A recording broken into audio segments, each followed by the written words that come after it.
O sistema capitalista, ele naturalmente concentra a riqueza. O que eu, particularmente, não vejo problema nenhum. Concentrar a riqueza faz parte do capitalismo, a gente vive no capitalismo, está tudo certo. No mundo inteiro, o sistema capitalista concentra a riqueza. Só que no mundo, nos países mais prósperos, existe uma coisa chamada sistema tributário, que é para aliviar um pouco a concentração de renda que o sistema capitalista produz.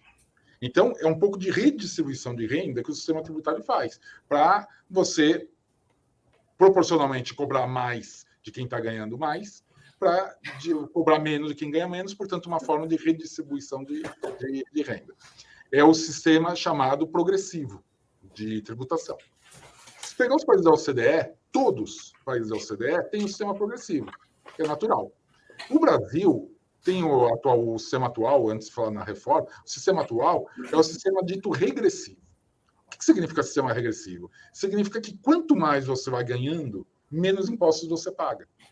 Portanto, o sistema tributário brasileiro, além de não gerar redistribuição de renda, ele gera um aumento da concentração de renda, porque ele beneficia sobretudo os mais ricos.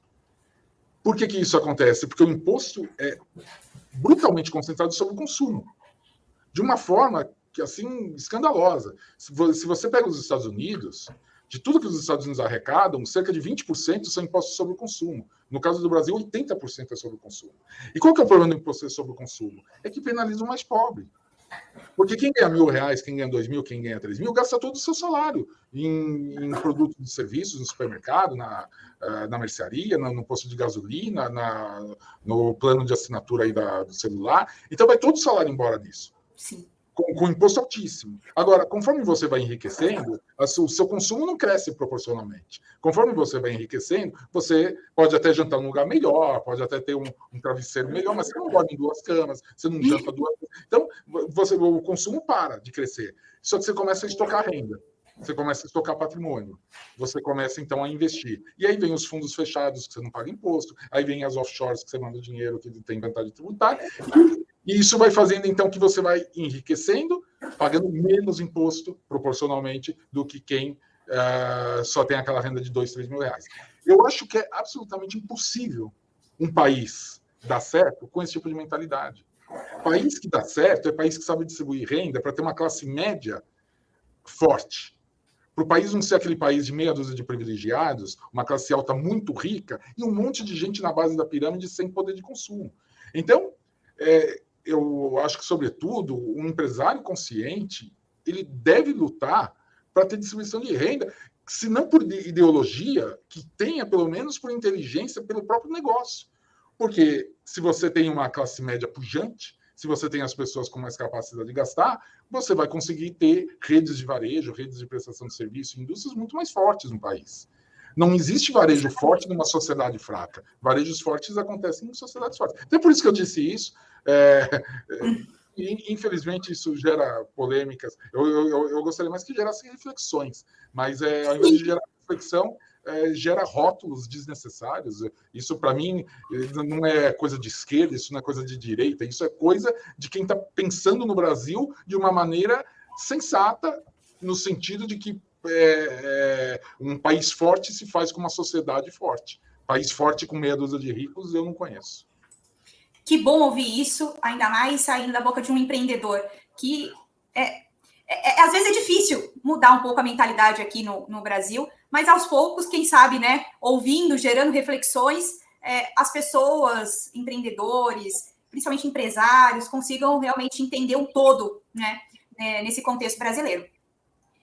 Nossa, eu fiquei pensando em tudo que você estava falando mesmo aqui. E você já deve ter viajado para vários outros países e conhecido esses contextos, né, na realidade econômica e reforma tributária. O que você viu dentro desses países também que você acha que a gente poderia agregar aqui para o Brasil? Já que a gente tocou nesse assunto, eu acabei pensando um pouco sobre essa questão. Não sei quais países você já visitou, porque você deve citar muito. Perdão, até faltou. Eu falei um pouco sobre o modelo atual do sistema tributário, mas eu não falei sobre a reforma tributária, que foi aprovada pela Câmara, que agora está em discussão no Senado. E, assim, eu acho lamentável a reforma tributária aprovada e que está sendo discutida por uma coisa muito simples. Ela não toca na essência do que eu acabei de dizer. Sim. Ela simplesmente ignora essa questão do imposto excessivo sobre o consumo, do massacre que se faz ao mais pobre. Eu não acho que ela vai resolver em nada a concentração de renda da forma como está concebida. Então, o que para mim seria uma reforma tributária realmente que colocaria o país em outro patamar? Pensa no modelo ideal, aprende com outros países que deram muito certo, e isso não dá para virar chave, isso nunca vai ser do dia para a noite, mas não tem problema, faz isso para valer daqui 20 anos, daqui 25 anos, e vê como é que a gente está hoje, vê como é que seria o ideal daqui 25 anos, e cria um programa de aproximação nesses 25 anos, que aí dá para fazer. O que não dá é do dia para noite esquece. Do dia para noite é impossível você tirar todos os impostos sobre o consumo. Não existe nem renda para você tributar aqui para compensar isso. Uma coisa importante, que é um grande equívoco, e às vezes tem empresário, especialmente, que confunde a minha mensagem, eu jamais defendo, que é uma bobagem isso, achar assim, você resolve isso acabando com os ricos. Não, se acabar com os ricos, vai ficar todo mundo pobre. Não é uma grande bobagem imaginando que se você pegar a fortuna dos ricos e distribuir, resolve alguma coisa. Não resolve nada. Ninguém está dizendo isso.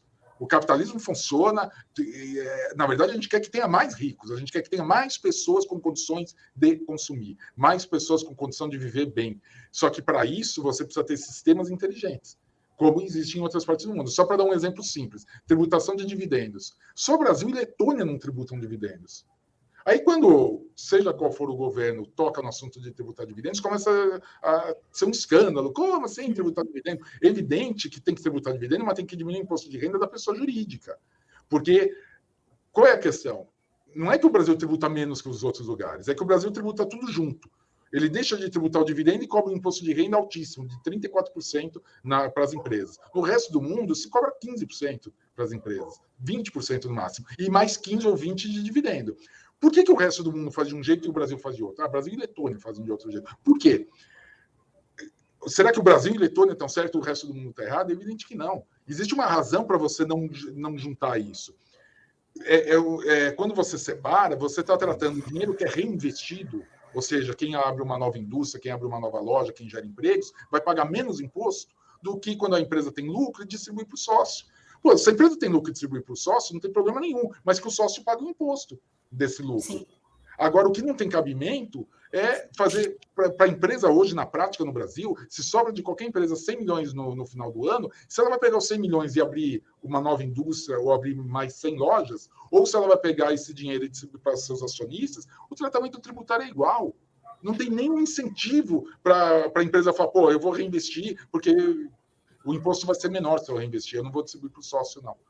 Então, assim, isso não gera emprego, isso não gera desenvolvimento. Então, sabe, são coisas assim que a gente deveria refletir melhor, não sair criticando gratuitamente a tributação de dividendos, mas, evidentemente, sempre fazendo de um jeito coerente, porque o que seria um absurdo seria simplesmente ter a tributação sobre dividendos e esquecer que lá em 1995, não me falha a memória, foi juntado a tributação de dividendos com o imposto de renda no imposto só na empresa. Agora, para mim, precisa separar de novo como era antes.